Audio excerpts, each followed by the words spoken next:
Good morning, everyone. Welcome to this, our third webinar in our normal CARICAD webinar series, where we support the ongoing continuous learning and development, not only for our leadership development participants, their ongoing leadership development journey, but really it's open to all of our stakeholders. And today, I am delighted to have one of our recently crowned alumni, Carla Roudette, from the Nature Isle. She works with the National Bank of Dominica. I'll introduce her more thoroughly later, but she will be sharing with us on this topic that is definitely something that I am sure is of interest, very keen interest to you. Over 250 of you registered for this webinar, Positioning for Today and Tomorrow's Labor Market, Developing Your Emotional Intelligence and Other Competencies for Career Future Proofing. And so Carla is going to be sharing from a more personal perspective, and it's really about us looking at ourselves as individuals. How do we position ourselves as individuals in today's labor market? And she'll be sharing her own development journey, as well as just knowledge of what is happening in the world now and what is projected to happen going forward. I promise you, it's going to be a very engaging, very informative, very interesting presentation. And of course, we'll have the opportunity for question, answers, and discussion. And this is really allowing us to also segue into our webinar that's coming up next month, where we're going to be looking at this topic. It's have a different name, but basically look at it from an organizational perspective. How do we prepare our organizations to ensure that we have the competencies and skills that we need for the future? But today, this is about us as individuals and how do we take our own preparation in hand as we position ourselves for today and tomorrow's labor market. I already have a lots of you sharing where you're joining us from today. And if it is your first time at our webinars, where have you been? But welcome. And we normally share what we call our ground rules. So how can you have the best possible virtual learning experience for the next hour and few minutes?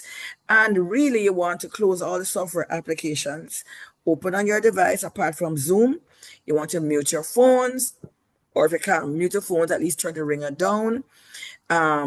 Remind your colleagues it's your learning hour, particularly those who are joining us from the BVI. We always get good support from the BVI, and we know that this actually counts to your learning hours that you need to get completed annually. So, no, this is a webinar, so we don't necessarily insist that people, use their microphones, apart from, us facilitating and presenting. But if you want to, vocalize your comments, ask your questions, then of course you're going to need to ensure that your headset, your microphone is working. But definitely, and you have already started, we invite you to use the chat to ask your questions, make your comments, etc. And so, speaking of using the chat, I invited you and continue to invite persons to just share in the chat. Where are you joining us from today? All right. And I see that persons are joining us from right across the Caribbean. Faye Prescott, Deputy Permanent Secretary Faye Prescott, our esteemed alumni from Barbados, always supporting us. Welcome, Faye. I see I might be mispronouncing his name. Tekla from St. Lucia, Michaela from the BVI, Daniel from Barbados, Colita from Montserrat, Maria from Belize. Hi, Maria. Kizaria from BVI, Jocelyn from BVI. Hi, darling. Sharika from Antigua. Good to have you. Hakeem from BVI, Jeremy from St. Lucia, Jacqueline Kettle from BVI, Patricia, one of our alumni from BVI, Andrew Jackson also joined from BVI, Joanne from BVI, Lindorna from Montserrat, P.S. Carolyn Igwe We love when our senior executives they make time for their learning, So, Madam P.S. Carolyn, good to have you joining us from the BVI. Tawana from Dominica, Christy from Dominica, Meredith from Antigua, Shanika from Dominica, Jacqueline Williams from BVI, Tony from St. Lucia, Bronwyn from BVI, Henkel, another alumni from Dominica, Iris, Postmaster General and alumni from BVI, Yolanda from St. Lucia, Deborah, good to see you, Carol joining from TNT, Karen Louison, currently in our Transformational Leadership Development Program, head of the Public Sector Reform Unit, Government of Grenada. Good to have you, Karen. See Shondell here, Doreen from Belize, Victoria from BVI, Wendell from BVI, Rhonda from BVI, Marissa, Sharon, also from the BVI, Nadisha from Dominica, good to have you, Nadisha. Leslie from BVI, Nerisia from BVI, Costin Industrious, okay, from BVI, Gillian from Barbados. Oh my goodness, the list goes on and on and on.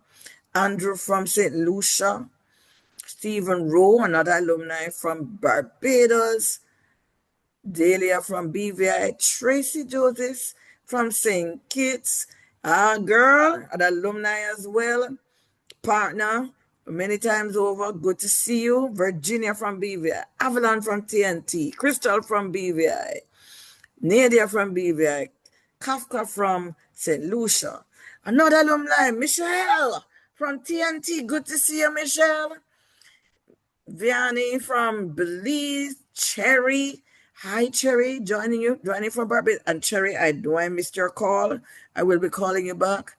Good, I see. No, I mean, the list is so long. David, another alumni from TNT, Shondell from Barbados, Lubert, good to see you, alumni from Dominica. Oh, man. And look here, the list is so long today. It's so hard for me to go through all of the list, but so good. I say BVI well represented in the house. Folks from Montserrat, Barbados, Trinidad. Cheryl, good to see you here in this space again. So good to have all of you, right? And so, this topic, the fact that we're all here means that this topic resonates with us, right? It really does. And so, before we get into the topic, I just want to tell you a little bit about the work that we do. CARICAD is an arm of CARICOM, been in existence over 45 years, and we exist to support member states in the area of public sector transformation. And what you see listed here represent the various services that we offer to our member states and other clients. Services such as leadership development, human resource management and development, OD interventions, change management support, continuity planning, strategic planning, among others, okay? And our work is guided by our Caribbean Public Service Charter. It's the common conceptual framework that can be used by our member states, has been used by our member states and ourselves in our work. And really creates a common platform in which we can conceptualize our various public sector transformation efforts.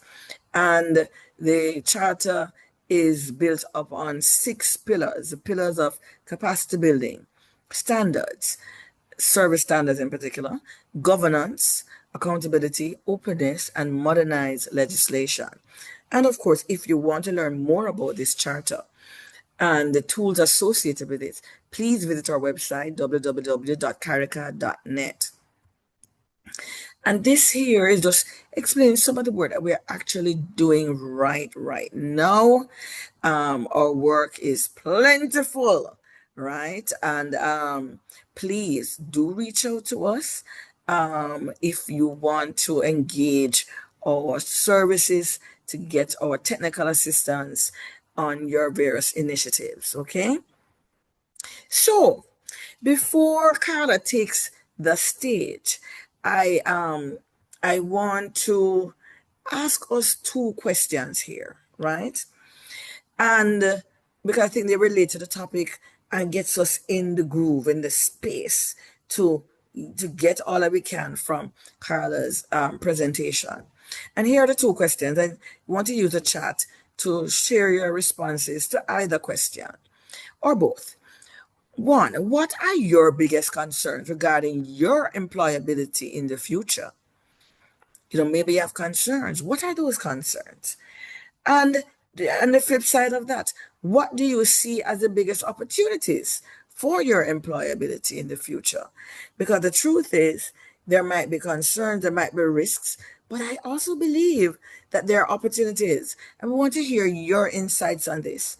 What are your concerns? And also, what do you see as the biggest opportunities that that you could exploit to enhance your own employability going forward? So we want to invite you to type your comments in the chat to this, all right? So let me just give you just a moment to just have a think, right? And while persons are thinking about that, I want to welcome Deputy Governor Lindorna Sweeney, Deputy Governor of Montserrat. Absolutely an honor to have you, Deputy Governor, with us. And I see that there are others joining from the BVI. Jennifer, Tunisha, Norma from Barbados, Anita from BVI, Shaniel from BVI, Amanda from BVI. I love it. So good to have you all. And so, comments have started to come in.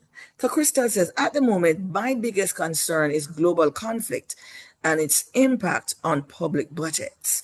You're so right. You're so right.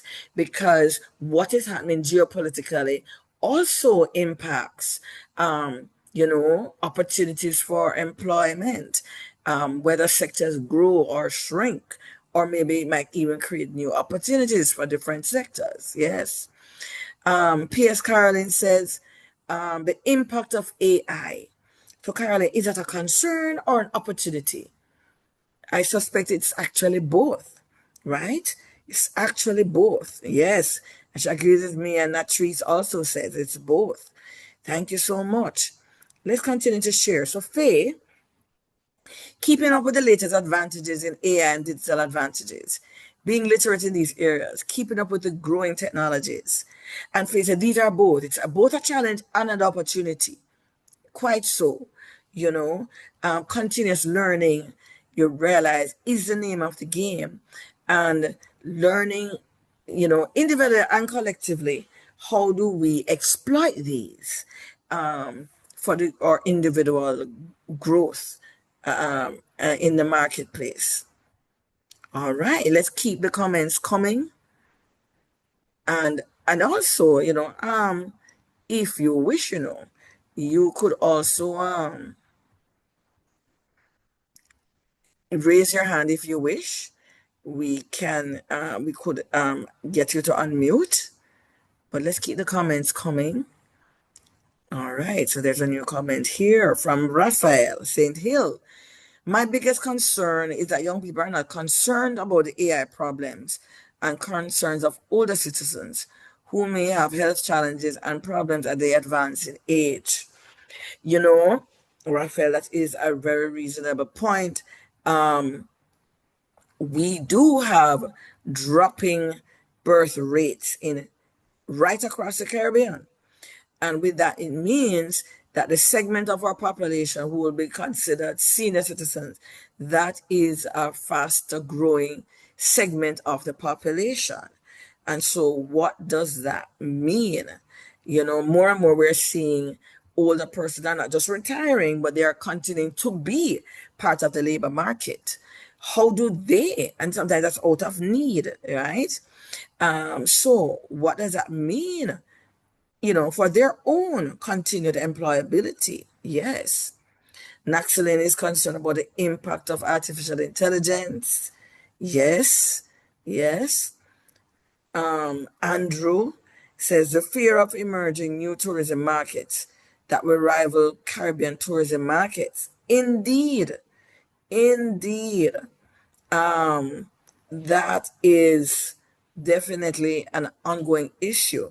And I probably would add to that, Andrew, the need for diversification of our sectors.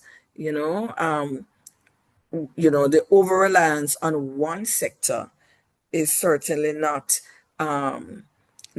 prudent. How do we diversify our economies? All right.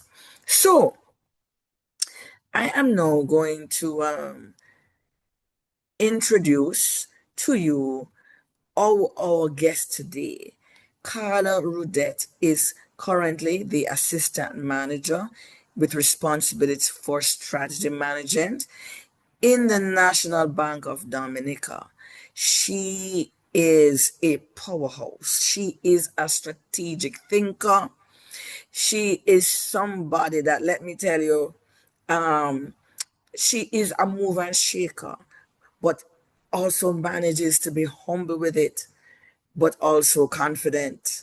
And she is someone who just recently completed one of our customized leadership development programs that we did for the National Bank of Dominica. And, I had the privilege of coaching her. And let me tell you something. Halfway through the process, I felt like she was coaching me, right? And I just knew that this is a topic that has been so near and dear to her heart, to her own leadership development journey. And I asked her, I said, no, and I didn't ask her, I told her, Carla, you have to share from your storehouse of knowledge. People can learn from your journey. And so I'm going to stop sharing so that she can set up her slides. And please, although we're in a virtual space, but we can do that virtual applause. Let's make Carla duly welcome to this webinar space. Carla, good to have you. Good morning, everyone. Good morning. And we're seeing you, we're hearing you loud and clear. Okay, so welcome to today's webinar on positioning for today and tomorrow's labor market, developing your emotional intelligence and other competencies for career future proofing. This webinar is powered by the Caribbean Center for Development Administration, CARICAD, and delivered by yours truly. Hi, I am Carla Roudette, a proud March 2026 CARICAD graduate of the National Bank of Dominica Limited Leadership Development Program. So let's begin. The rapid social, technological, and geopolitical shifts are reshaping labor market participation and the human success requirements. We have the opportunity to build resilience through continuous professional development and lifelong learning, mastering new technologies while strengthening emotional intelligence and human-centric capabilities. So I want to invite two participants, don't jump in all at once, just two, to tell us how do you feel about this specific topic? All right. So, Carla, do you want persons to raise their hand or to just type in the chat? So either way, whatever makes persons comfortable. All right. So let's repeat that question. So the question is from our introduction, our topic for today. I want to ask two people, how do you feel about this topic? All right. So we're just waiting to hear. Okay, like I noticed you type communication and collaboration, but I think that's a response to the previous question that I had posed. So remember, folks, you can type it in the chat. You can raise your hand.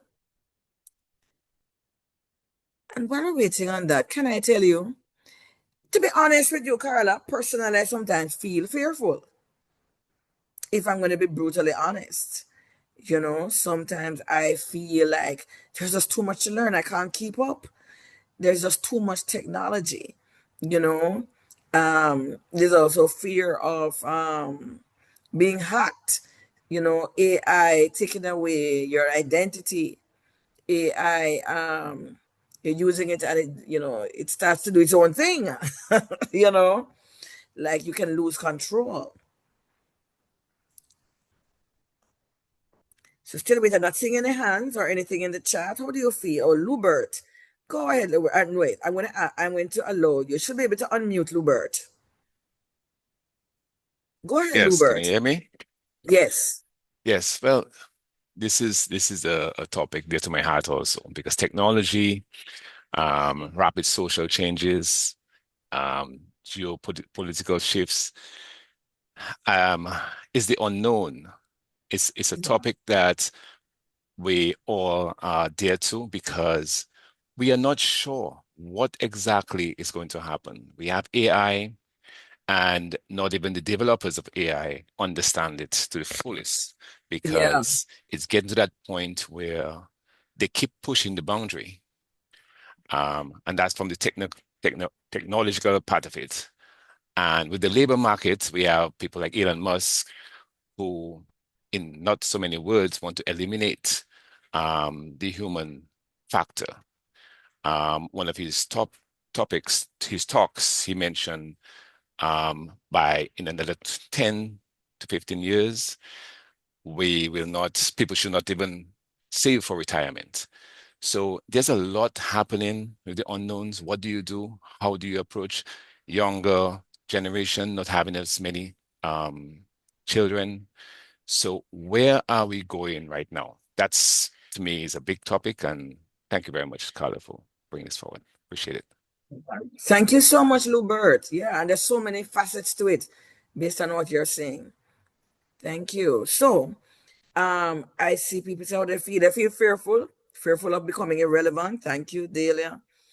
Um, Another Delia said, I feel like unless we have the technical skills, we'll be overlooked as AI takes over. Yeah, that's another feeling. Thank you. And somebody's saying yes to that. All right, Carla, Mhm. continue. So thank you, everyone. And I will share that as we move forward, everything that I'm going to say will enlighten your mind. So for today, we're going to deepen our knowledge on power skills, with emotional intelligence being on the forefront. I will share my own emotional intelligence story and hoping that it will help your own journey. We will explore artificial intelligence through an optimistic lens, and in the profound words of Henry Ford of the Ford Motor Company, anyone who stops learning is old, whether 20 or 80. Anyone who keeps learning stays young. So, this emphasizes the importance for us to advance our learning and curiosity through lifelong learning and professional development to maintain a youthful mindset. I want you to remember these words: big brain energy. And so, we have heard the term soft skills quite a bit. And soft skills are personal and interpersonal abilities that enable individuals to interact effectively and succeed in professional and social environments. And there have also been some other developments like human skills and power skills. So today, I'm going to now shift our attention to these two YouTube videos for us to understand some of the other concepts around power skills.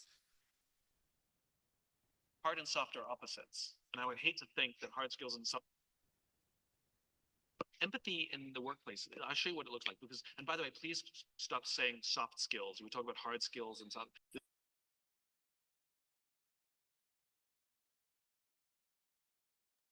Oh, wait, Carla, for some reason, the audio just Hard cut skills out. are human.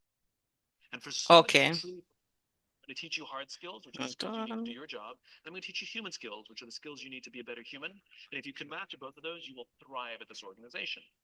And I think that we Hi, need to focus Loy. on those human skills. Hi, Because Loy. Loy. Oh, yes?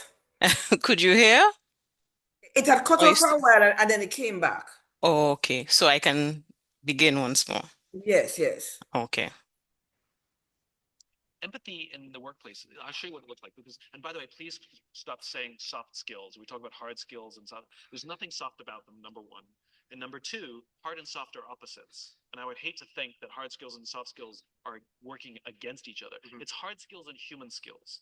And for somebody to truly perform, I'm going to teach you hard skills, which are the skills you need to do your job. And I'm going to teach you human skills, which are the skills you need to be a better human. And if you can master both of those, you will thrive at this organization. And I think that we need to double down on those human skills. So what does empathy look like in the workplace? Again, nothing soft about it, incredibly human. So the old system, prior, a non-empathetic scenario, fairly normal. You walk into someone's office and say, your numbers are down for the third quarter in a row. We've had this conversation before. If you don't pick up your numbers in the fourth quarter, I don't know what's going to happen. Right? That's a fairly normal scenario. Here's what empathy looks like. Your numbers are down for the third quarter in a row. We've talked about this before. Are you okay? What's going on? I'm worried about you. Right? And the injection of humanity in a human enterprise pays dividends. And this is the thing that's, I think, so fascinating about leadership in general, is we actually don't know the things that we say or do that actually have an impact, positive or negative, I might add. And there are moments of truth.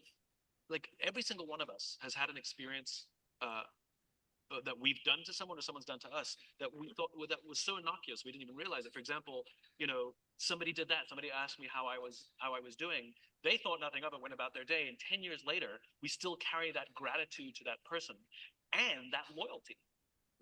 And I think we forget, just how important showing up and in our messy, imperfect human way, trying to be a version of our best selves amongst each other every single day. And by the way, all the talents and skills you teach at work about good leadership, the active listening, the how to have difficult conversations, all these things, every single one of those will translate back home. You'll see marriages, the quality of marriages improve. You'll see the quality of relationships between parents and their children improve because of the skills that the office is teaching them how to better, interact with clients and colleagues. It's how to interact with human beings. And so all of the companies that I know that teach these skills, the number one feedback they get is my marriage is better and my relationship with my kids is better. Okay, so that was one, and we're going to share on power skills. In today's job market, having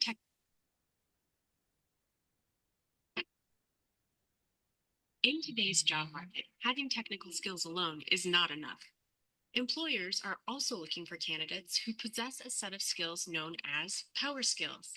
These skills are the abilities that help you work effectively with others, solve complex problems, and adapt to changing situations. According to a report by the World Economic Forum, the top 10 skills that employers will be looking for in 2025 include complex problem solving, critical thinking, creativity, and people management. Another study by LinkedIn found that the top 5 in-demand soft skills in 2021 are creativity, persuasion, collaboration, adaptability, and emotional intelligence. So what are power skills? Well, they're the abilities that make you stand out in a crowded job market. These are just a few. Mastering power skills can have a significant impact on your career. For example, strong communication skills can help you build relationships with colleagues and clients, while effective problem solving and critical thinking can help you find innovative solutions to complex challenges. Emotional intelligence can help you navigate difficult situations and build a positive workplace culture.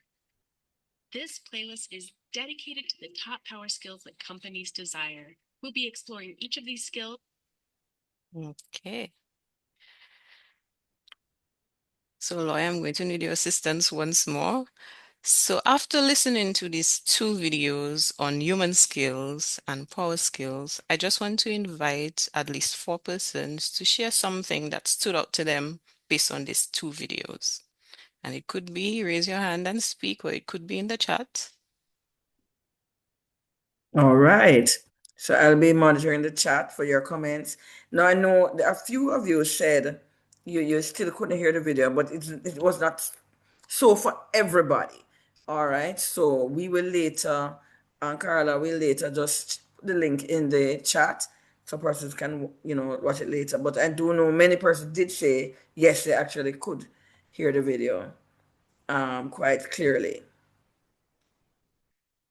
You can either type in the chat or you can raise your hand.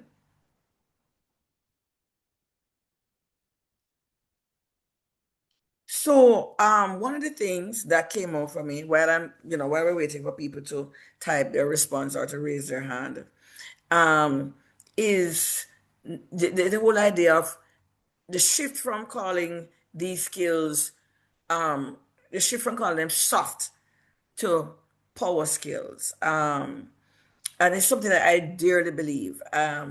There's nothing soft about these skills. And in fact, these are the skills where, if you really don't have them, it can truly destroy your career, your impact. The absence of these skills can destroy organizations. Faye had responded. She said emotional intelligence was high in both videos. Ability to deal with people and to build positive relationships. Thank you for that contribution, Faye. And indeed, it is. Yeah, and Roxanne says AI cannot totally give me a second here, replace the human aspect. We still need to get along with others, show respect, work along with others to be successful. Indeed. Rhonda says empathy. That's what stood out for her. As a nurse and a quality director in a healthcare facility, that's important to me. And but the example of what that looks like managing people was good. Thank you. Okay. All So thank right. so thank you to everyone. And we're going to delve a bit deeper into those power skills. So communication, and this refers to both written and verbal communication. So clear reports, emails, presentations, Zoom calls, and even negotiation meetings. And this sometimes requires you asking the receiver to repeat the understanding of what was communicated. And you may need to also sometimes ask your leader, how do you envision this PowerPoint to look like? What do you want to see in this report? And to be honest, I spend a lot less time with written content because I responsibly request AI to do it. Adaptability is also an important skill in our rapid changing environment. It means getting comfortable with change. So things like AI, embracing organizational changes and changes in team dynamics. One team member can change your entire team dynamic.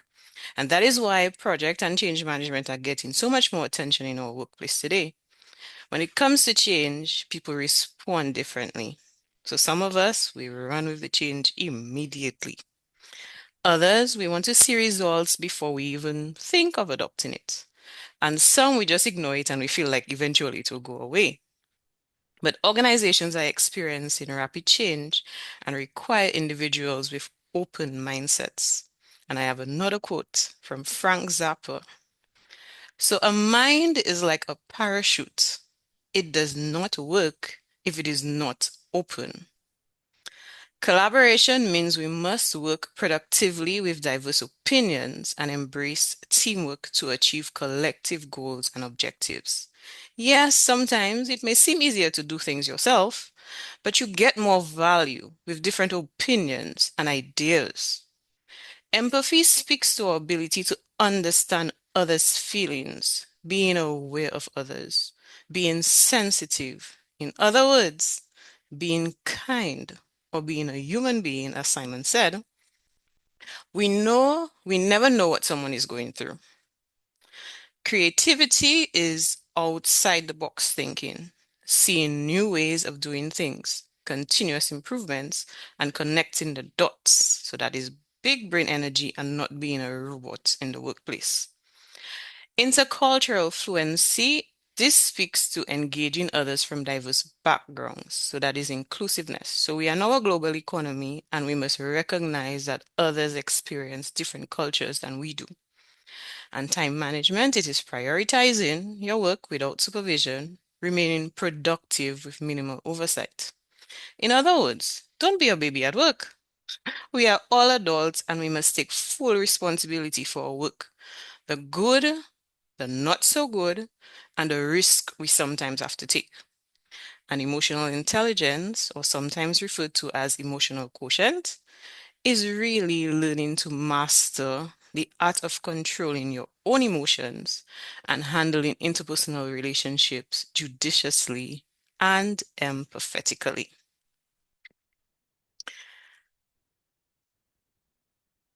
But why does EI matter more than ever? So again, I would like to ask someone just their opinion. Why does EI matter now more than before? And again, we can post it in the chat or raise our hand and speak, whichever you feel most comfortable with.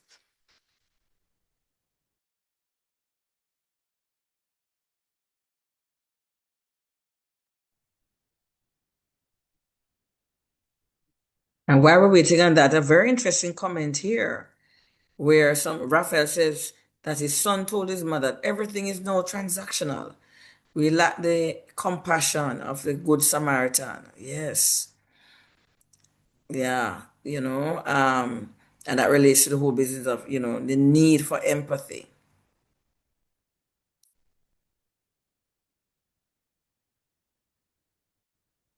And so you can type your comment in the chat or you could raise your hand. If you raise your hand, we will give you the permission to unmute just to share your perspective.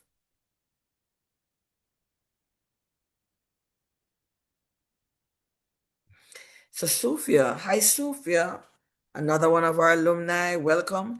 He said, people won't always remember what you did for them, but they always remember how you made them feel. Compassion and empathy are critical. I love that, Sophia. I think she's referring to a quotation that I think has been accredited to poet Maya Angelou, but so true, so true, that no matter what, we will continue to remain human beings. And it says there are different generations in the workplace who respond differently. So we need to use emotional intelligence even more. Great. There's some other comments here. Let me just, they're coming in now fast and furious. Okay. Hold on. Delia Bertrand said, with young generations stuck in front of screens from preschool, the way that we are socializing them. It has changed, and this impacts how well we manage our human relationships. Indeed, indeed. And this is because of the fast rates of changes in all of its forms around us in our work environment, AI being the foremost change that is happening, yes. Delia Giddens Corrington says, emotional intelligence helps reduce conflict and strengthen relationships. So true. Antoinette says, EI is important, especially as leaders. It helps to create a more positive work environment. Avalon, hi Avalon. It's our recent alumni from our Leading Change workshop. She says it helps persons navigate situations like technology. These are things that technology cannot replicate. I love that. I love that. Urban, hi Urban. And also just completed our Leading Change workshop too. Mr. Mediator himself. He says it is an important component of EI is the ability to understand our feelings, as it is important to allow us to tell others how they can affect us or how they do affect us. Thank you. Deborah says, to guide behavioral changes in the people you lead, you must be able to speak to their hearts and to their minds. Emotional intelligence is needed for this. We cannot see the change we want from robotic interactions. Our results said, yeah, it helps us to be self-aware to make improvements accordingly. I love that. I love that, Carla. Let me let you continue here. Yes, and indeed, everything that I heard was pretty relevant. So, in today's workplace, leaders face increasing complexity. So, we have remote work, cultural diversity, 5 generations in the workplace, rapid technology advancements, and high stress levels because a lot is changing so quickly. Emotional intelligence helps communicate clearly, resolve conflicts, and support others while staying balanced and focused. And we're going to go into the core components of emotional intelligence, and that is self perception, So truly respecting ourselves, having confidence, our meaning and our purpose in life, self-improvement and understanding our own emotions, our self-expression, so the constructive expression of our emotions, communicating our feelings and beliefs in a non-offensive manner, free from emotional dependency. So do you need people to validate you, or are you believing in yourself? Interpersonal relationships, that's mutual, satisfying relationships, understanding and appreciating how others feel, our social consciousness, and being helpful to others. For decision making, it's finding solutions when emotions are involved, being objective in our thinking process, seeing things as they really are, really resisting or delaying that impulse to act. You know those count to 10 moments before you do something you will regret? And in our stress management, it is adapting our emotions, our thoughts, and our behaviors, learning to let go, coping with stressful situations, and keeping a positive attitude and outlook on life. Everything will never go our way. And today I am going to share my emotional intelligence story. So my first AI assessment was back in 2023 with scores below the leadership bar across all of these 5 components. That year it was hard. It was my final MBA year. I was not able to exercise as I wanted to. I couldn't do the things that I love. There were changes in the workplace, working late nights, and not believing in my true potential. But truly, it was the beginning of the leader that I am today. So after the assessment, you are allowed the option to have a conversation with a coach. And I wasn't afraid at all to talk about that report, as I wanted answers and I wanted to get better.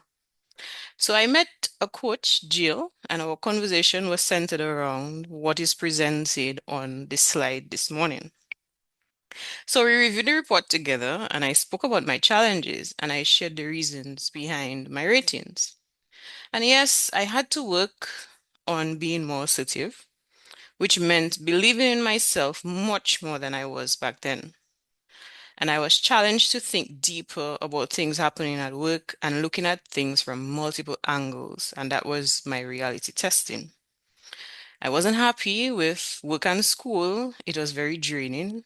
Imagine that you are working late nights and then you still have to go home and read and do your assignments. And my coach told me, Carla, this is just temporary. And you need to remember that. And she encouraged me to look at things from a positive lens, being more optimistic. So she challenged me not to think of my work as someone has to approve or validate it. Rather, if I give any output, see it as someone reviewing it. So I had to be more confident in my output. So I told her I was also very surprised at my empathy score because I felt I'm a nice person. But then she pointed out that it was really average. However, in the stories that I shared, she believed that I was an empath. And she gave me homework, and I did my homework, of course. So I discovered that I have the gift of reading individuals' mental states or emotions. So therefore, I would not engage if I realized something was wrong. So I would feel that something is wrong, and then I will be like, okay, I just know I need to give her a break. But unfortunately, this would come off as not caring. So on that day, these were my takeaways. So my coach shared that she could see my openness and acceptance, which was the foundation to improvement. She directed me to the coaching questions within the report, and she guided me to reflect on those continuously. She shared that if I wanted more answers, she was open to have conversations with me, and she shared with me that I needed to sort feedback as I worked on improving my EI components. I had to begin seeking feedback as I had no idea what people thought about me. So there's a question in the emotional intelligence assessment on self-perception, and I know what I think of myself, but I don't know what people are thinking about me. But 1 year later, I had a volunteer mentor. So can you imagine that someone actually volunteers to mentor you? It means I was doing something right. But you must appreciate these people in your life. So one day we were at a mentor session, and my mentor asked what else did I want to cover? And in my response, I told her I wanted to go back to my EQI report and I wanted her help to see whether I had improved. And once she saw the report, she told me, Carla, this is not the person I am seeing today. Let's get you to do this again. So by that 2025 report last year, it was a complete turnaround. But what really got me to that place? So my secrets, my mentor and coach, that self-awareness and reflection, seeking and managing feedback, and my application and adjustments. So today, I am grateful and thankful for Jill Bosk, People Isbell, Tracy Joseph, and Lloyd Pax. These are the four coaches I was blessed with, and I have experienced them thus far in my leadership journey. Leaders sometimes think that there is no need for a coach or a mentor. However, when someone is trained in leadership coaching, they help you to reflect, enhance your skills, and improve on your weaknesses by challenging you to act and holding you accountable by your next session. Leadership does not mean you have all the answers. You need people to help your personal growth. So today, you should begin your leaning circle. This is something I learned recently from a book. And something I learned from Loy, you can get your personal board, so like your own board of directors. And this is basically 5 to 10 people who give you advice and help you balance your life. They hold you up and they elevate you. We all need emotional support, especially when we face adversity or we have tough or big decisions to make. So I forced myself to be more intentional with my self-awareness. Initially, improving my assertiveness looked like aggression to others.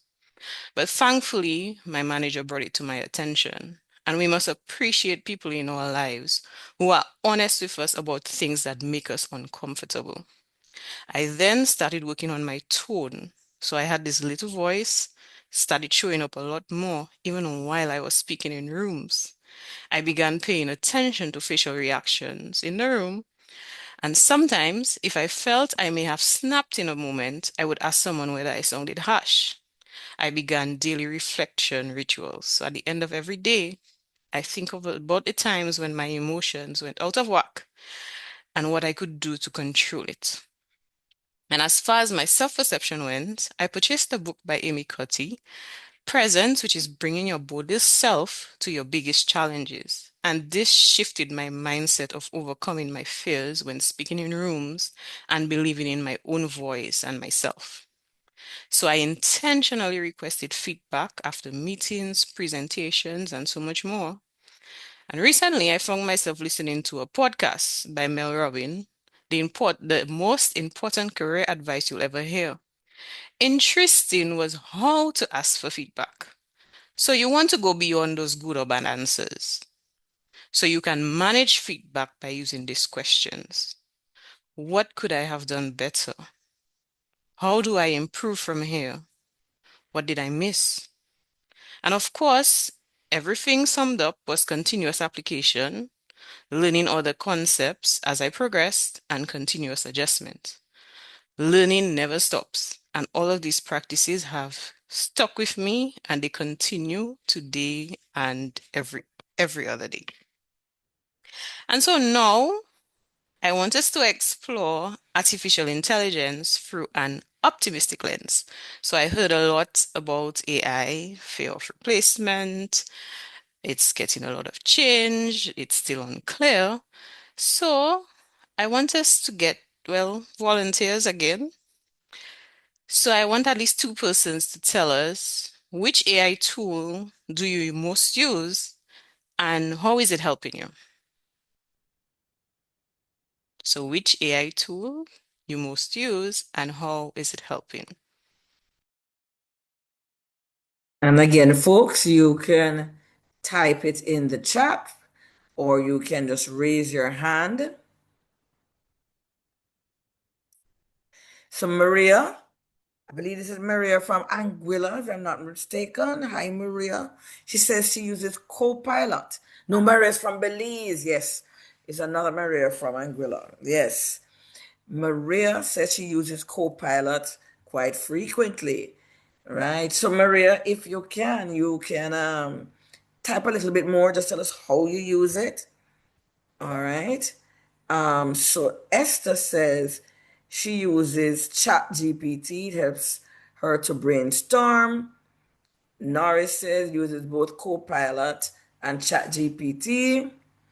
So Maria says she uses Copilot help her formatting letters, formal and informal ones. Adelia says she uses ChatGPT Canva for social media content. Brianna says she uses Copilot at work, helps her to reword paragraphs to make everything sound more professional. Great. So, Lloyd, Laura said, go ahead. okay, so I do want us to think of something different now.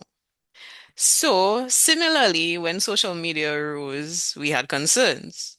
So, we went from Facebook to Instagram to Threads and now X. So, similarly, AI is emerging into our space. So, I also want anyone from the team, anyone, sorry, on the call, to tell us what opportunities would have arose from social media, the emergence of social media. That's a good one. What opportunities arose for us from social media? So I was waiting to see what people are saying in the chat. So Antoinette says social media is a great means of advertising to a wider audience. For certain, for certain. Social media helps with a lot of small businesses, yes. Expanded market reach, great way to build community, meeting persons across different countries, marketing, um, yes, I think I've captured most of them, easier connection, indeed. Mhm. Be able to reach the right audience in promoting programs and events. It helps government to reach out to the younger generation. Yes, indeed.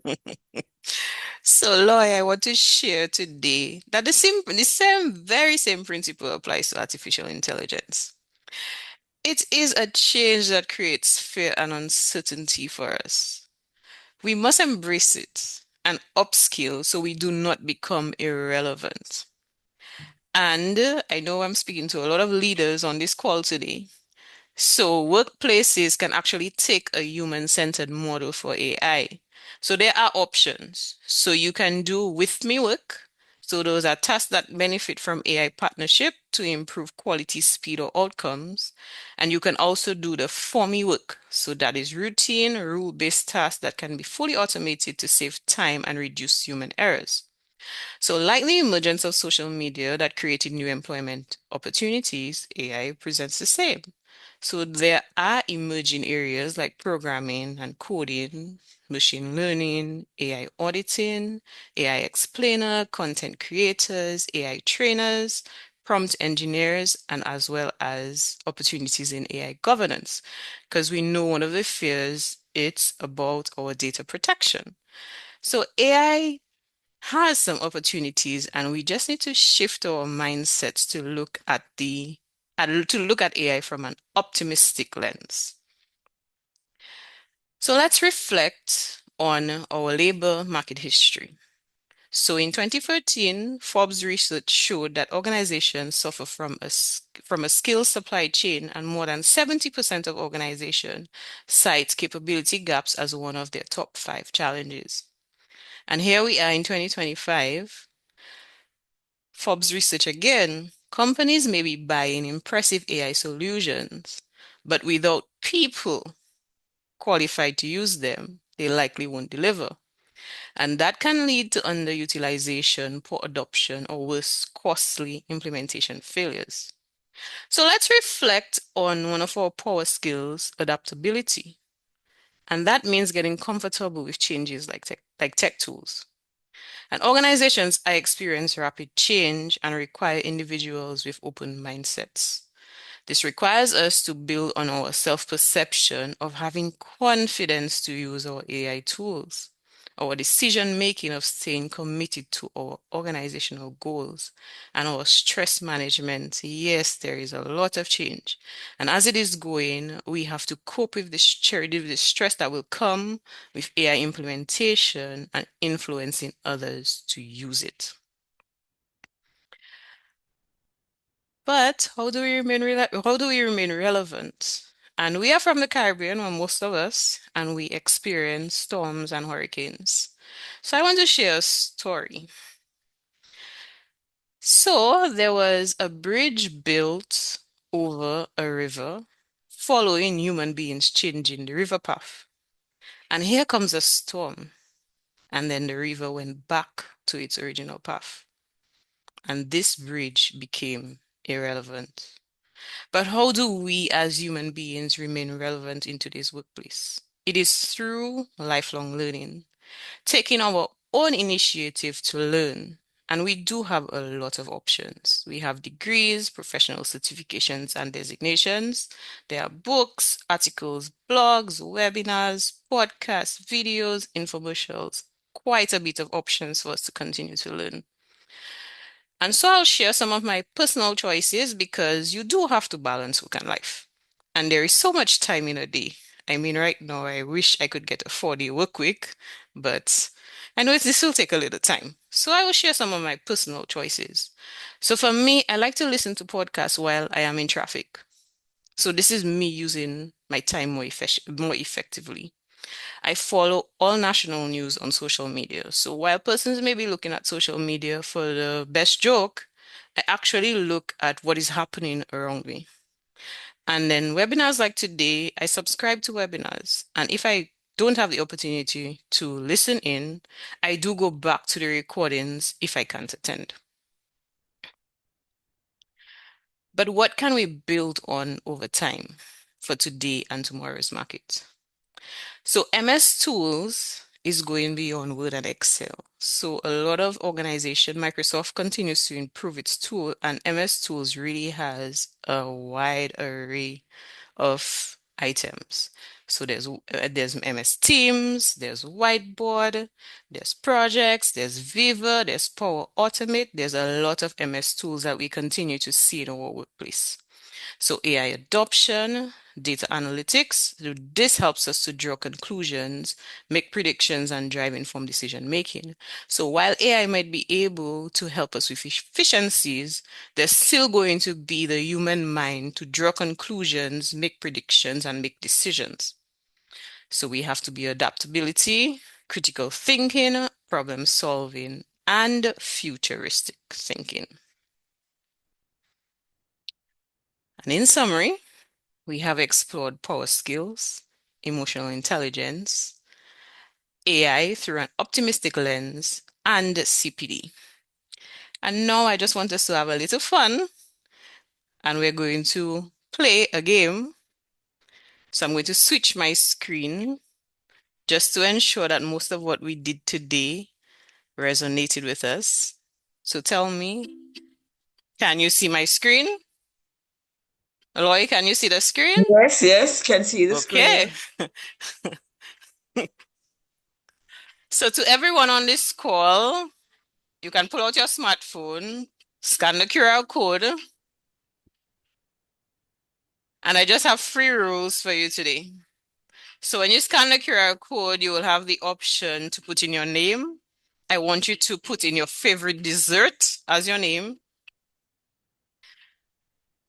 I'm going to do 1 minute. And the quicker you respond is the greater chance that you will end up at the top of the leaderboard. So seeing people coming in.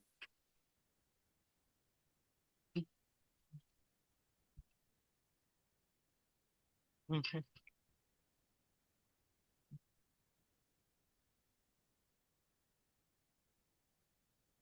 All right. Quite a bit. This is what actually my thing said. Welcome, welcome. Waiting for the host to start the activity. All right. So this is very easy. It's 7 questions, just to ensure that the things that I shared earlier today would have had some impact on persons. So, Loy, I don't want to start the game too quickly because I want to ensure that everyone has the opportunity to join. So I could start in maybe 1 more minute. Well, I would say 30 seconds. Oh, 30 seconds. Yes. Some very interesting names. That's a key lime pie, Moreo brownies, chocolate cake, blueberry cheesecake. You know, there are no healthy desserts here, you know. Okay, Oh so dear. guys, I am going to start the game. And what you need to do is respond as quickly as possible with the correct answer. And of course, we will have our top 3 persons on our leaderboard. So I'm going to start the game now.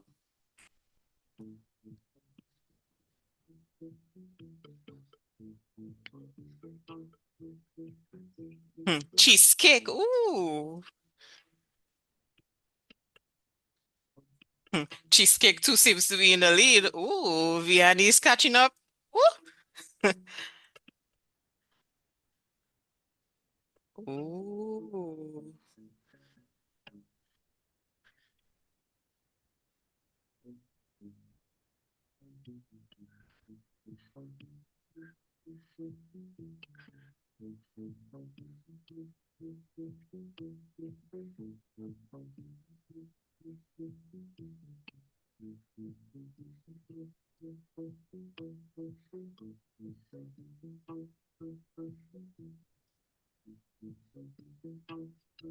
Wow.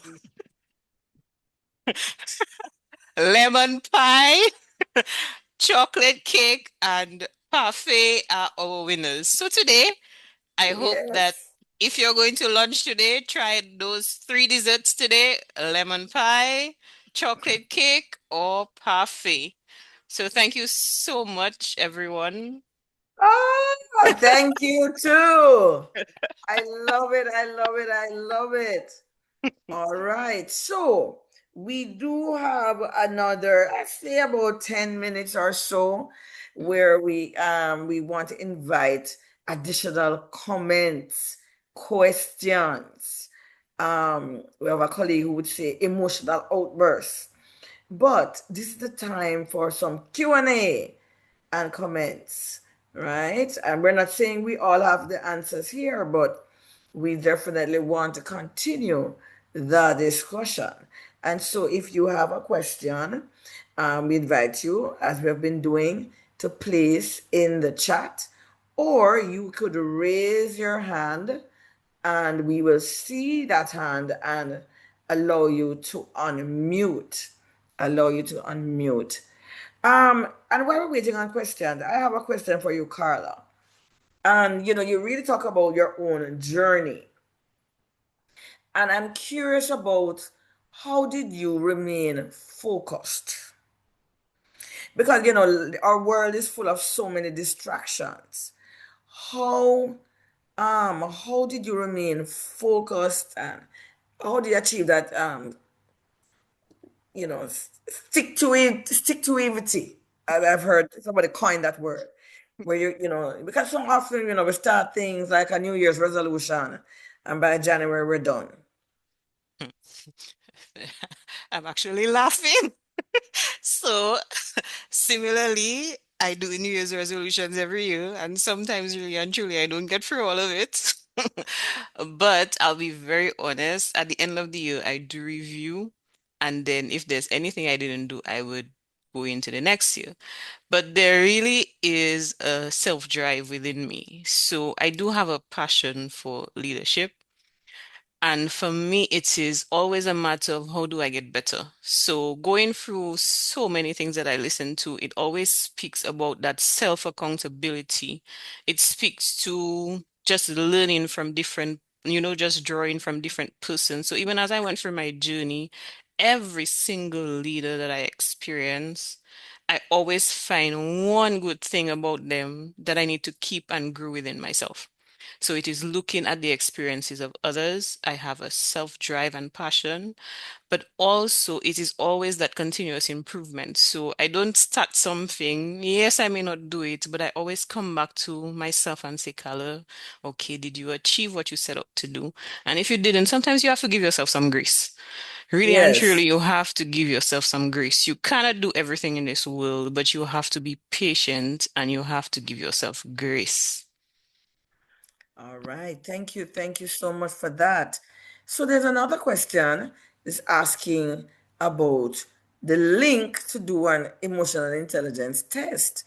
No, I can speak to, I'm not saying there aren't freely available emotional intelligence tests on the internet, but certainly in our leadership programs, the ones that we use are very comprehensive and you actually have to pay for them. They're not freely available like that.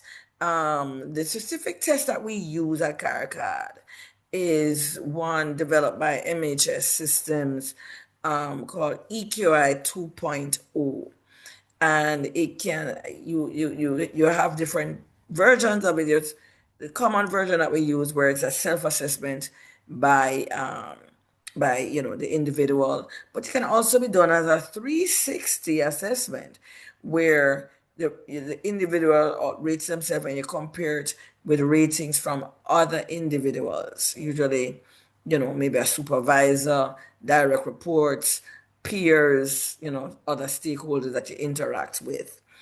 And also, Esther, um, with those tests, yes, you do get a report, but you really do need the support of a coach to help you to unpack the results, help you to understand how you interpret it as well. But great question. If you want to learn more and want to actually invest in that, please do contact us at CARICAD, info@caricad.net. And there's something that is a service we could provide for you. And to support, so to Esther, while I would have recently graduated from CARICAD, the EQ assessment I was done was the same assessment that I did back in 2023, and I would highly recommend. Yeah. So here's one of the things I have found. I mean, yes, they're expensive, but the beauty about doing it over periods of time, and I've had that benefit, is that you can actually see your growth over time, you know. Um, and you can also see, because I've also had it for me and for other persons I've coached, also some things, some weaknesses that are enduring that you recognize, wait a minute, we need to look at this, a little bit more closely, right?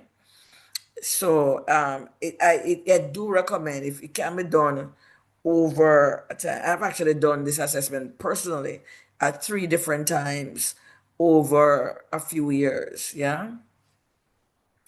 All right. Any other questions? We do have a little bit more time, or any other comment as well?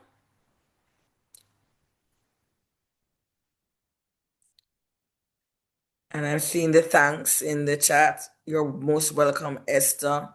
But while we're waiting on another question to come up, I do have a question. Share with me, Carla.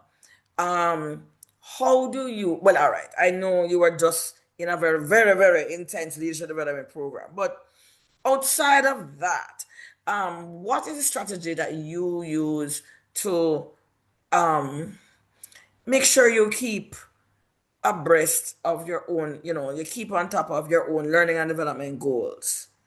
Maybe I even extend that to say, how do you go about identifying what you want to focus on in terms of your own learning and development goals? Okay. So, Loy, for me, we spoke about technical and soft. So, on the technical side, I will share that every year I do dedicate at least doing 1 to 2 programs to sharpen my technical skills. And especially for my role, it is very complex, I should say. So strategy management, project management, change management. So every year I do dedicate time to do that.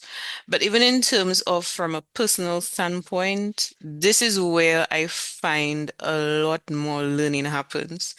And it really came from listening to the Cab Lady Leadership series, where a leader shared that knowledge doesn't come from when you're doing your degrees. Yes, you get the technical skills at that point in time, but knowledge comes from learning every day people's experiences, what people go through, what are the emerging topics around our environment. And this is what really helps me. So I love books. And this year, actually, every time I see a book that sparks my interest, I buy it. I don't have to read it right away, but I have a collection of books that lay next to my bedroom, and in the evenings, I will try to cover, or I will tell myself, your goal for the week is to finish this book, and I will finish it at the end of the week. So I have recently adopted a goal for my day and a goal for my week. So using those techniques, and then I also like to listen to podcasts. So as I shared in my downtime, sometimes at evening, sometimes in traffic, sometimes when I do in my afternoon walking, I tend to listen while I'm walking. So it's really effective time management, that power skill that helps with the learning and development. So articles, LinkedIn, blogs. I mean, even for my professional life, I've experienced different persons. So I know, Law, you share something every week, and I pay attention to those. And if it sparks my interest and I need to learn something more, I will go and do some short course. I mean, Udemy, there are some very succinct short courses that will just help you to understand the basics about a concept. So these are the things that I use. Basically, is never stop learning. No, indeed. And